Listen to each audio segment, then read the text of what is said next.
మనమందరికీ దెయ్యం కథలంటే భయం కాని ఆసక్తి కూడా ఉంటుంది కదా. అసలీ కథలు మనల్ని భయపెట్టడానికే ఉంటాయా, లేకపోతే వాటి వెనుక ఇంకేమైనా లోతైన అర్థాలుంటాయా? ఈరోజు మనం ఒక ఫేమస్ తెలుగు దెయ్యం కథను తీసుకుని దాని లోతుల్లోకి వెళ్ళి చూద్దాం. భయం నుంచి మొదలై సానుభూతి దగ్గర ఎలా ముగుస్తుందో గమనిద్దాం. సరే, ఇంక ఏమాత్రం ఆలస్యం చేయకుండా కథలోకి వెళ్ళిపోదాం. ఈ ఒక్క వాక్యంతో అసలు భయం మొదలవుతుంది. గొంతు కొరికి రక్తం తాగేస్తుంది. వినడానికే ఒళ్ళు గగురుపాటుగా ఉంది కదూ. ఇది కేవలం ఒక పీడకలే అనుకుంటే పొరపాటే. ఎందుకంటే ఈ కల నిజం కాబోతోంది. ఈ కథలో మన ముఖ్య పాత్ర పేరు మాధవి. తను చదువుకోవాలనే పెద్ద ఆశతో సిటీకి వస్తుంది. కాని ఆ హాస్టల్ గోడల మధ్య తనకి ఎదురయ్యేది ప్రశాంతమైన చదువు కాదు, నిద్రపట్టని రాత్రులు. ఎందుకంటారా?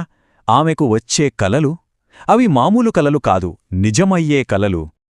ఆమెకు వచ్చిన మొదటి కలలో ఏం జరిగిందంటే, తన హాస్టల్లోనే ఉండే శ్రీజ అనే అమ్మాయిని ఒక దెయ్యం ఆవహిస్తుంది. అది మామూలు దెయ్యం కాదు, ఒక రక్త పిశాచి. అంటే రక్తం తాగే దెయ్యమన్మాట. ఆ రక్త పిశాచి శ్రీజ రూపంలో మాధవి స్నేహితురాలైన అంజలిని చాలా దారుణంగా చంపేస్తుంది. ఇదంతా కలలోనే జరుగుతుంది. సరిగ్గా 2 రోజులు గడిచాయి. కలలో చూసింది నిజమైంది. అంజలి తన రూంలో రక్తపు మడుగులో చనిపోయి కనిపిస్తోంది. ఇక మాధవి పరిస్థితి ఊహించుకోవచ్చు. తనకి గుండె ఆగినంత పనయింది. కాని తన ఫ్రెండ్ రమ్య దీన్ని అంత సీరియస్గా తీసుకోలేదు.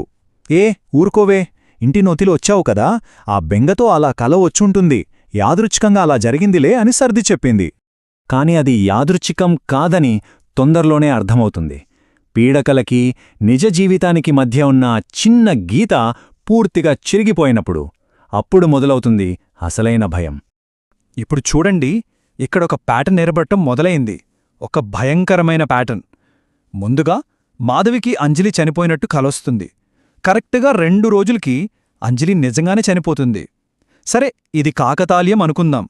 కాని మళ్ళీ మాధవికి ఇంకో అమ్మాయి మధులత చనిపోయినట్టు కలొస్తుంది. మళ్ళీ ఆ కల కూడా నిజమవుతుంది. ఇక ఇది యాదృచ్ఛికమనడానికి వీల్లేదు.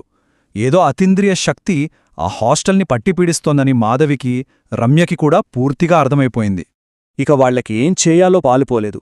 ప్రాణభయంతో వణికిపోతూ వాళ్లకున్న ఒకే ఒక్క ఆశ, చివరి ఆశ, పొలిమేర అవ్వ. ఇలాంటి దుష్టశక్తుల్ని అణచడంలో ఆవిడకు ఆవిడే సాటి అని ఊళ్ళో అందరూ చెప్పుకుంటారు.